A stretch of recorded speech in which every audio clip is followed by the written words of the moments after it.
Hi students, in the video we will learn chapter 1 numbers la exercise 1.1 la irukra questions la namba solve pannalam.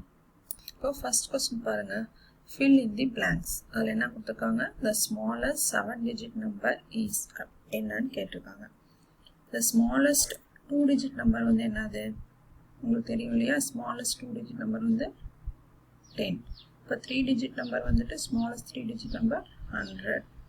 4 digit number 5, 6, 7.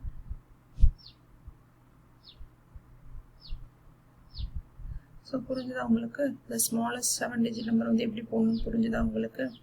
Next, the largest 8 digit number is என்னன்னு கேட்டிருக்காங்க.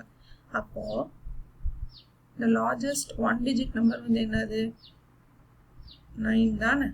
அப்போ largest 2 digit number வந்து 99.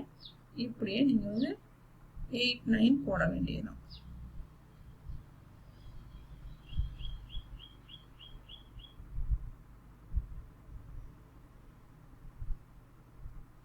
புரியுதா? அப்போ உங்களுக்கு the largest 8 digit number வந்து அப்போ என்னது 9 crore 99 lakh 99,999. First the smallest 2 digit number என்ன உங்களுக்கு போட தெரிஞ்சுனா நீங்க 3 digit என்ன 4 digit என்ன 5 digit என்ன அப்படி நீங்க போட்டுக்க முடியும். புரியுதா உங்களுக்கு? அடுத்த क्वेश्चन பாருங்க, the place value of 5 in இந்த இப்படி ஒரு நம்பர் கொடுத்திருக்காங்க. இதுக்கு வந்து ஃபர்ஸ்ட் இந்த நம்பர் வந்துட்டு எந்த இடத்துல ஒவ்வொரு டிஜிட்டும் எந்த இடத்துல இருக்குது நீங்க ஃபர்ஸ்ட் ரைட் பண்ணிக்கணும். இப்போ பாருங்க 0 வந்து எந்த இடத்துல இருக்குது ones place, 8 வந்துட்டு tens place, இது hundreds place. இப்போ 5 வந்து எந்த இடத்துல இருக்குது 1000 placeல இருக்குது. 5 வந்து எந்த இடத்துல இருக்குது 1000 placeல இருக்கு. அப்போ அதோட place value வந்து என்னன்னா 5 into 1000 equal to எவ்வளவு 5000. புரிஞ்சுதா? இது ஏற்கனவே நான் ஒரு வீடியோவில் உங்களுக்கு டீட்டெயிலாக பிளேஸ் வேல்யூ எப்படி கண்டுபிடிக்கிறது நான் போட்டிருக்கேன். உங்களுக்கு நீங்கள் அந்த வீடியோ பார்க்கணும், கீழே டிஸ்கிரிப்ஷன் பாக்ஸில் அந்த லிங்க் கொடுக்குறேன், நீங்கள் போய் பாருங்கள். ஓகேவா? நெக்ஸ்ட் கொஸ்டின் என்ன கேட்டிருக்காங்க, the expanded form of the number. இந்த நம்பரோட எக்ஸ்பேண்டட் ஃபார்ம் கேட்டிருக்காங்க இல்லையா. இதுக்கு வந்து நீங்கள் எந்த இடத்துல இந்த டிஜிட் வந்து எந்த இடத்துல இருக்குன்னு நோட் பண்ணிட்டா தான் உங்களோட கரெக்டாக அந்த ஃபார்ம் எக்ஸ்பேண்டட் ஃபார்ம் வந்து எழுத முடியும். இப்போ பாருங்க 5 வந்து இங்க எந்த இடத்துல இருக்குது ones place, இது tens place, hundreds, இது 1000, இது 10,000, இது lakh, இது 10 lakh இடத்துல இருக்கு. அப்போ எப்படி நீங்க வந்து எக்ஸ்பேண்ட் பண்ணி எழுதுவீங்க? இப்போ பாருங்க 7 வந்து எந்த இடத்துல இருக்குது 10 lakh இடத்துல இருக்குது இல்லையா. அப்போ இதை எப்படி எக்ஸ்பேண்ட் பண்ணணும் அப்படின்னா 7 cross 10 lakh. அதுக்கப்புறம் 6 வந்து எந்த இடத்துல இருக்குது உங்களுக்கு lakh இடத்துல இருக்கு. அப்போ 6 cross 1 lakh plus இந்த 7 வந்து எங்க இருக்குது 10,000 இடத்துல இருக்கு. அப்போ 7 cross 10,000 plus 0 வந்து எந்த இடத்துல இருக்குது 1000 இடத்துல இருக்கு. அப்போ 0 cross 1000 plus 9 வந்து இந்த இடத்துல இருக்குது 100 இடத்துல இருக்கு. 9 cross 100 plus அடுத்து 0 எங்க இருக்குது மறுபடியும் 10 இடத்துல இருக்கு. அப்போ 10 plus 0 cross 10 plus 5 வந்து இந்த இடத்துல இருக்குது 1 பிளேஸ்ல இருக்கு. அப்போ 5 cross 1. புரிஞ்சுதா உங்களுக்கு இது எப்படி எக்ஸ்பேண்ட் பண்ணி எழுதணும் அப்படின்னுட்டு? நெக்ஸ்ட் வாங்க நம்ம செகண்ட் क्वेश्चन வந்து சால்வ் பண்ணலாம். Say true or false. First question என்ன கொடுத்திருக்காங்க, இந்த Indian system of numeration the number ஒரு நம்பர் கொடுத்திருக்காங்க is written as இந்த மாதிரி எழுதலாம்னு சொல்லிருக்காங்க. இந்தியன் சிஸ்டம்ல வந்து நம்ம எப்படி வந்து கமா போடுவோம், ஃபர்ஸ்ட் 3 அப்புறம் 2 அப்புறம் 2 கரெக்ட்டா தான போட்டுருக்காங்க. அப்ப இது வந்து ஸ்டேட்மென்ட் வந்து true. Next successor of a one digit number is always a one digit number அப்படினு கொடுத்திருக்காங்க. இது வந்து எப்படின்னு பாத்தீங்கன்னா ஃபால்ஸ். ஏன்னு பாத்தீங்கன்னா இப்போ ஒரு 1 digit நம்பர் எடுத்துக்கோங்களேன். ஃபார் எக்ஸாம்பிள் வந்துட்டு 9 எடுத்துக்கோங்க. சரியா? இப்போ இதோட சக்சஸர் வந்து என்னது 10 இல்லையா. அப்போ வந்துட்டு இது என்னது 2 digit நம்பர் ஆகுது இல்லையா. அப்போ இது வந்து என்னது இந்த ஸ்டேட்மென்ட் வந்துட்டு false. Next predecessor of the 3-digit number is always 3 or 4-digit number சொல்றாங்க. இப்போ predecessor இப்போ 3-digit number ஒன்று எடுத்துக்கோங்க. என்ன பார்த்தீங்கன்னா இப்போ 100 எடுத்துக்கிட்டீங்கன்னு வச்சுக்கோங்களேன். 3-digit number வந்து 100 எடுத்துட்டிங்கன்னா இதோட predecessor என்னது 99 இல்லையா? இப்போ இது வந்து என்னது 2-digit number தானே. இப்போ இந்த ஸ்டேட்மெண்ட்டும் ஃபால்ஸ். நெக்ஸ்ட் ஸ்டேட்மெண்ட் பாருங்க. இந்த நம்பர் கொடுத்துருக்காங்க. இதை வந்து எக்ஸ்பேண்ட் பண்ணி எழுதியிருக்காங்க.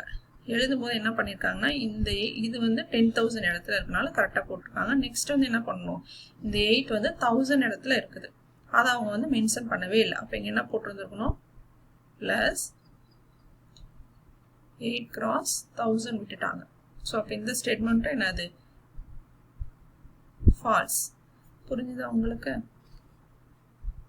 இப்போ நெக்ஸ்ட் தேர்ட் கொஸ்டின் பாருங்க. கம்ப்ளீட் தி given order அப்படின்னு கொடுத்துருக்காங்க. இப்போ என்ன கொடுத்துருக்காங்க, 10 crore, crore, 10 lakh, அதுக்கப்புறம் என்ன வந்துருக்கும் நமக்கு lakh, 10,000, 1,000, 100, 10, 1 இப்படி தான் வரணும் ஆர்டர். புரியுதுங்களா? நம்ம எப்படி இருக்கும் 1, 10, 100, 1000, 10,000, lakh, 10 lakh, crore, 10 crore. இந்த ஆர்டர் உங்களுக்கு தெரியும்னு நினைக்கிறேன். நெக்ஸ்ட் கொஸ்டின் பாருங்க.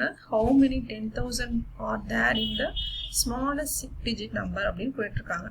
So first smallest 6-digit number என்னது 1 lakh. 2-digit நம்பர் வந்து நான் எப்படி உங்களுக்கு போகணும்னு நான் சொல்லியிருக்கேன். 2-digit நம்பர் வந்து என்னதுன்னா 10, அதாவது smallest 2-digit number. Next smallest 3-digit number வந்து 100, அப்புறம் 4-digit 1000, அப்புறம் 10,000, 1 lakh வந்துடும். இப்போ பாருங்கள், ஹவு மெனி என்ன கேட்டிருக்காங்க, 10,000 எவ்வளோ இருக்குன்னு கேட்டிருக்காங்க. அப்போ கரெக்டாக நீங்கள் வந்து 10,000 இருக்கிறவரைய அந்த டிஜிட்ஸ் மட்டும் நீங்கள் நோட் பண்ணி சொன்னால் போதும் நான் சொல்லியிருக்கேன். அப்போ 10,000 வரைக்கும் எவ்வளோ நம்பர்ஸ் இருக்குது நமக்கு, இங்கே வந்து 10 இருக்குது. புரியுதுங்களா? அப்போ 10,000 இருக்குது. ஸோ எவ்வளோ 10,000 இருக்குது, ஸ்மாலஸ்ட் 6-digit நம்பரில் வந்துட்டு 10,000 இருக்குது. Suppose how many thousands are there அப்படின்னு கேட்டாங்க என்ன சொல்லணும், நீங்கள் கரெக்டாக 1000 வரைக்கும் என்ன டிஜிட்ஸ் இருக்குதுங்க, 100 இருக்குது. புரியுதுங்களா? அப்போ how many thousands are there, 100,000 are 100,000 are there in smallest 6-digit number அப்படின்னு நீங்கள் சொல்லணும். புரிஞ்சுது அப்போ உங்களுக்கு? நெக்ஸ்ட் இந்த கொஸ்டின் பாருங்க.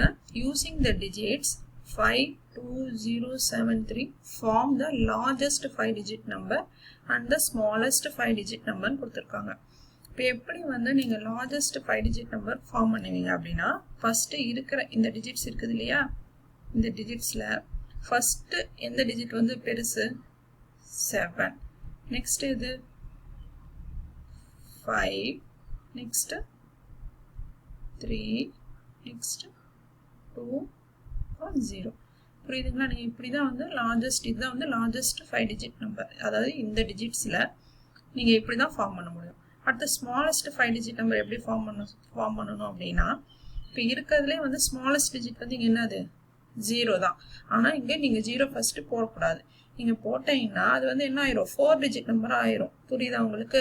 சப்போஸ் 0 இந்த ஒரு நம்பரில் ஃபஸ்ட்டு வந்ததுன்னு வச்சுக்கோங்க, அது வந்து என்ன ஆயிரும், 4-digit நம்பர் ஆயிரும் இல்லையா? அதனால நீங்கள் வந்து நெக்ஸ்ட்டாக தான் போகணும்.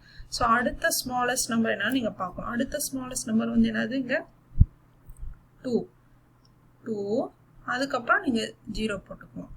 அதுக்கப்புறம் 3, அதுக்கப்புறம் 5, 7. புரிஞ்சுதா உங்களுக்கு? எப்படி வந்துட்டு ஒரு டிஜிட்ஸ் கொடுத்துருந்தாங்கன்னா லார்ஜஸ்ட் நம்பர் எப்படி ஃபார்ம் பண்ணணும், ஸ்மாலஸ்ட் நம்பர் எப்படி ஃபார்ம் பண்ணணும் உங்களுக்கு புரிஞ்சிருக்கும்னு நினைக்கிறேன். நம்ம இந்த நெக்ஸ்ட் கொஸ்டின்லாம் அடுத்த வீடியோவில் வந்துட்டு எப்படி சால்வ் பண்ணுறதுன்னு பார்க்கலாம்.